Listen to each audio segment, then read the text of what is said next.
آج رمضان المبارک کی اس شب میں تعریف کے لیے نہیں عرض کرتا، روزانہ ہر رات مدینہ طیبہ سے میرے شاگرد ہیں، بچے ہیں، ایک میرا مخلص شاگرد ہے، وہاں سے فون لگاتا ہے بارگاہ مصطفیٰ میں اور گنبد خضرا کے نیچے سے ویب کانفرنسنگ کے ذریعے سے دیکھ لیتا ہوں، دل کو ٹھنڈک ہوتی ہے۔ آج وہ نوجوان بچہ میرا شاگرد باب السلام سے حضور کی جالیوں کے پاس پہنچا، ہمت نہیں ہو سکی حضور کو سلام کرنے کی، رسول پاک صلی اللہ تعالیٰ علیہ وسلم کو سلام پیش کرنے کی ہمت نہیں ہو سکی۔ اسی لیے میرے عزیزوں کہ ہم جس کیفیت میں آج جی رہے ہیں، اب اس کے بعد جینے کا کوئی مطلب نہیں ہوتا۔ آپ سمجھیں، برائے کرم سمجھیں میری اس بات کو۔ یقیناً میں جذبات میں بہت کچھ کہہ رہا ہوں، لیکن اے سنی مسلمانوں بیدار ہو جاؤ، آج اپنے اتحاد کو قائم کرو، صرف نام رسول پر علماء بیان بازیاں بند کریں اور میرے مصطفیٰ کے نام پر ایک بار جمع ہو جاؤ، اور رسول پاک صلی اللہ تعالیٰ علیہ وسلم کی مدد ضرور آئے گی۔ ہم دنیا سے جانے سے پہلے اتنا چہرہ تو بنا لیں کہ حضور پاک صلی اللہ تعالیٰ علیہ وسلم کو دکھا سکے، حضور پاک کی بارگاہ میں حاضر ہونے جیسی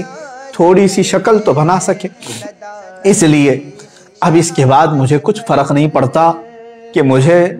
حکام وقت قید کریں یا سولی پر چڑھائیں یا ختم کر دیں، اس لیے کہ ہم جیسوں کے ساتھ اب ہونا یہی چاہیے تھا کہ جو رسول پاک صلی اللہ تعالیٰ علیہ وسلم کو گندی گالیاں سن کر کے مزے سے کھاتے پیتے اور سوتے ہیں، عذاب آ جانا چاہیے تھا۔ پھر بھی میرے آقا کی رحمت کاملہ ہے کہ وہ اب بھی اپنی امت کو درد اور تکلیف میں دیکھنا گوارا نہیں کرتے۔ قرآن نے ان کے متعلق ہی کہا ہے عزیز علیہ ما عنتم، حضور فرماتے ہیں تمہارے قدموں میں کانٹا بھی چبھ جائے تو مجھے یہ برداشت نہیں ہوتا۔ رسول پاک صلی اللہ تعالیٰ علیہ وسلم کو ہمارے قدموں میں چبھنے والا کانٹا گوارا نہیں، اور ہم آج اپنے کانوں سے حضور کے لیے گندی گالیاں سن کر گوارا کیسے کر سکتے؟ بس میں کہنے کی طاقت میں نہیں ہوں، اخیر میں اتنا کہوں گا عذراً یا رسول اللہ، اے اللہ کے نبی ہم نکموں کو معاف فرمائیں، بد ہیں تو آپ کے، بھلے ہیں تو آپ کے، ٹکڑوں پہ پلے یہی کے، رخ کدھر کریں یا رسول اللہ، آپ ہی کی تو شان ہے۔